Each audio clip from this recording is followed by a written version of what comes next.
today. Hello friends! Today, guess what we're learning about? Harold and the Purple Crayon. See, I use Purple Crayon right here to draw my drawing. So, Harold and the Purple Crayon by Crockett Johnson.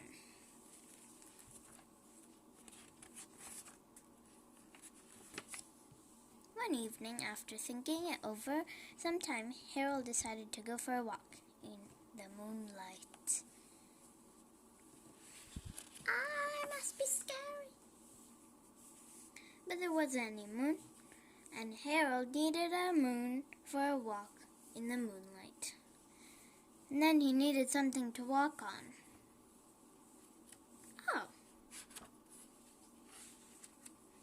He made a long, straight path so that he wouldn't get lost. And off he set on his walk.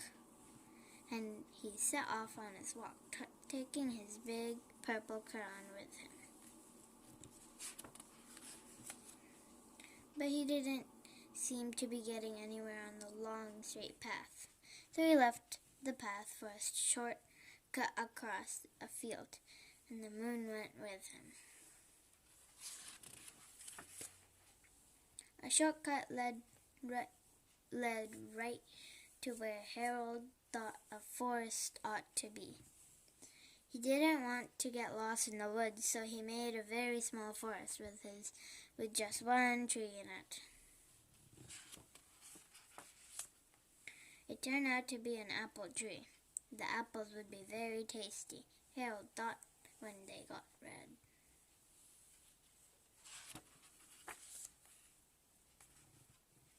So he put a frightening dragon under the tree to guard the apples. It was a terribly frightening dragon. Whoa! It even frightened Harold. He backed away. In his hand holding the purple crayon shook. Suddenly he realized what was happening. But by then, Harold was over his head in an ocean. Whoa, you have to deep, like, doo.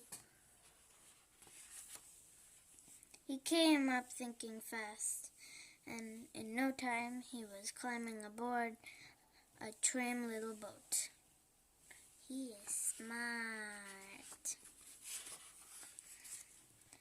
And he quickly set sail, and the moon sailed along with him.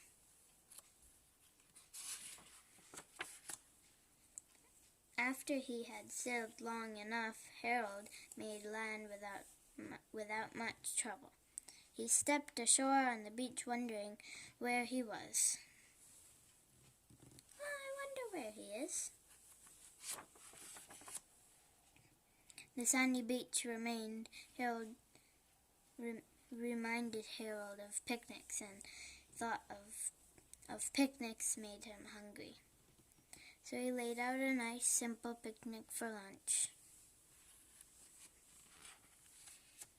There was nothing but pie. But there were all 9 kinds of pie that Harold liked best. Yummy!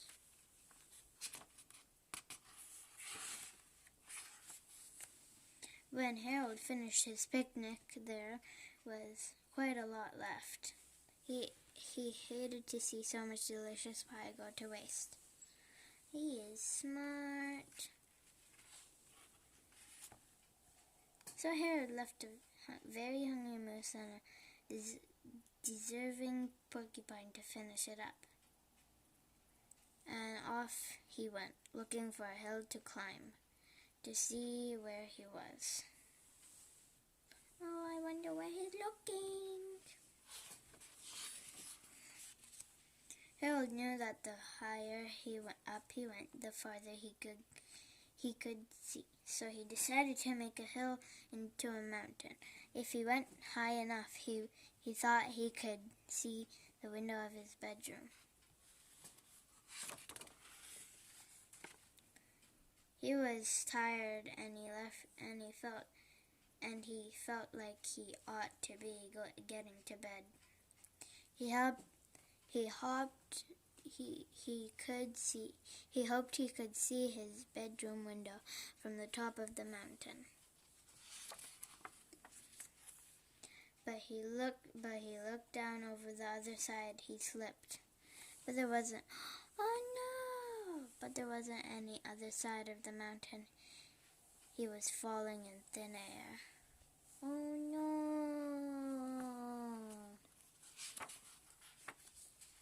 But he quickly kept his wits and his purple crayon. He made a balloon and he grabbed onto it. He is good. Good job, Harold. And he made a basket under the big balloon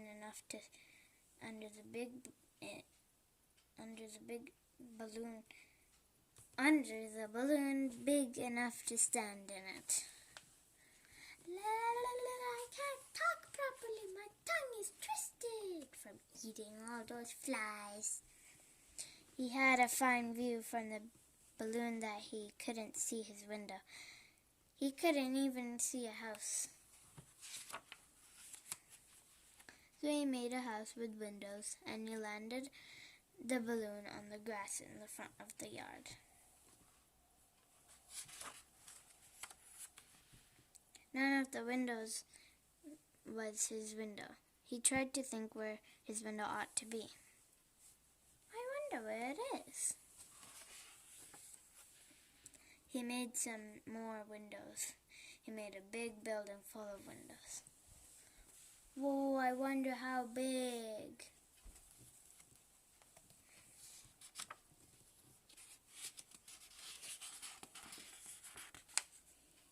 He made lots of buildings full of windows. He made a whole city of windows. Whoa, so big! But none of the windows was his window. He couldn't think of where it might be. He decided to ask a policeman. The policeman pointed the way Harold was going anyway, but Harold thanked him. He walked along with the moon, wishing he was in his room and in bed. Then suddenly Harold remembered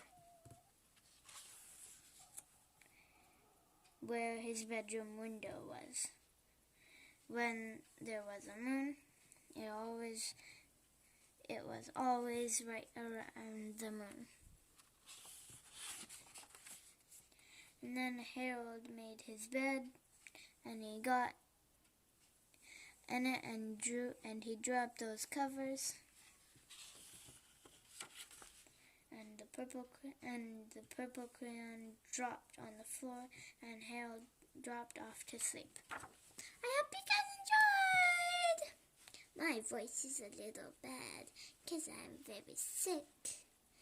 But I hope you guys enjoyed. See you guys tomorrow.